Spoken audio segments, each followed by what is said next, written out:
మా ప్రభుత్వం అత్యంత గౌరవంగా భావిస్తుంది. గత పాలనలో దెబ్బతిన్న పోలీసు వ్యవస్థ గౌరవాన్ని పునరుద్ధరించేందుకు మా ప్రభుత్వం కట్టుబడి ఉంది. గౌరవ ముఖ్యమంత్రి గారి హామీ మేరకు శాంతి భద్రతల యంత్రాంగాన్ని సమూలంగా మార్చడానికి ఈ క్రింది ఆధునీకరణ మరియు సంక్షేమ చర్యలు తీసుకుంటున్నాం. పోలీసు శాఖకు 3000 కొత్త వాహనాలను త్వరలో అందించనున్నాం.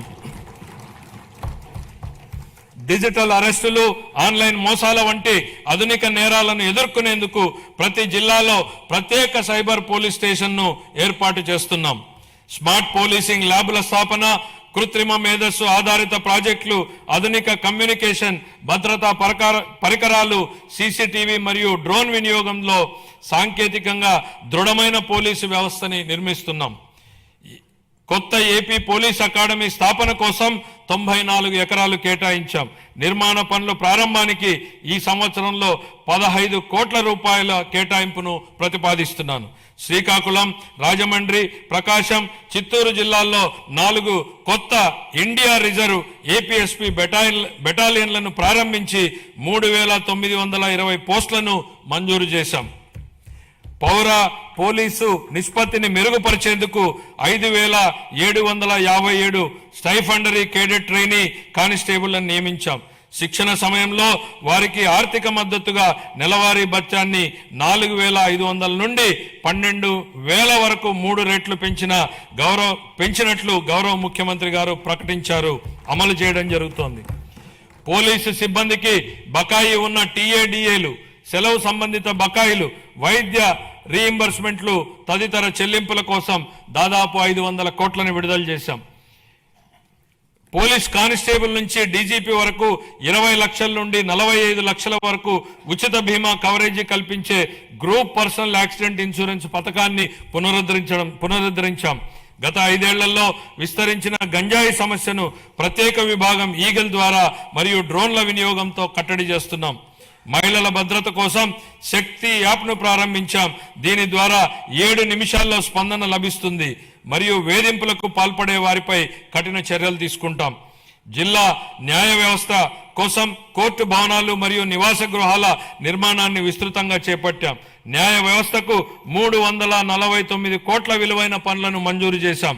26-27 తొలి దశలో 100 కొత్త కోట్లను ఆమోదించాం. పునర్వ్యవస్థీకరించిన ఎక్సైజ్ విధానంతో మద్యం రంగంలో లీకేజీలను పూర్తిగా నివారించాం.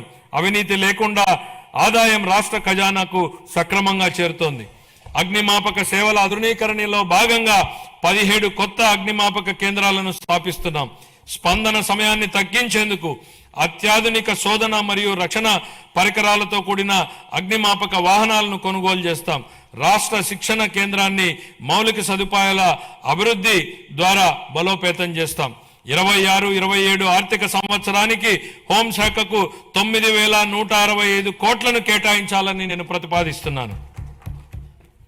అదేవిధంగా మద్య నిషేధం మరియు ఎక్సైజ్ శాఖకు 500 కోట్లను కేటాయించాలని ప్రతిపాదిస్తున్నాను.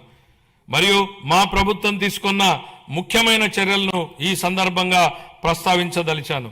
ఆర్థిక శాఖ తీసుకున్న చర్యలు: రాష్ట్ర ఆర్థిక వ్యవస్థను జాగ్రత్తగా నిర్వహిస్తూ ఆర్థిక క్రమశిక్షణను పాటిస్తున్నామని ఈ క్రింది చర్యలు స్పష్టంగా చూపిస్తున్నాయి. గత ప్రభుత్వం అత్యధికంగా 12.3% వరకు ఉన్న వడ్డీ రేట్లపై అప్పులు తీసుకుంది. రాష్ట్ర ఆర్థిక భారాన్ని తగ్గించేందుకు అధిక వడ్డీ రుణాలను 9% లేదా అంతకంటే తక్కువ తీసుకురావడానికి వడ్డీ రేట్ల తగ్గింపు, డెట్ స్వాపింగ్ వంటి చర్యలను చేపడుతున్నాం. ఇప్పటి వరకు 43,298 కోట్ల రుణాలను వడ్డీ తగ్గించి సంవత్సరానికి 327 కోట్ల రూపాయలను ఆదా చేశాం. అదనంగా మరో 1.2 లక్షల కోట్ల రుణాలపై మెరుగైన షరతులు పొందేందుకు చర్యలు కొనసాగిస్తున్నాం. దీని ద్వారా సంవత్సరానికి 1658 కోట్ల రూపాయల ఆదా కలుగుతుందని అంచనా. పంచాయతీలు మరియు మున్సిపాలిటీలను బలోపేతం చేయడానికి ఆర్థిక సంఘం గ్రాంట్ల కింద 3797 కోట్లను విడుదల చేశాం. జూన్ 24 నాటికి పెండింగ్ లో ఉన్న 24,800 కోట్ల బకాయిలను క్లియర్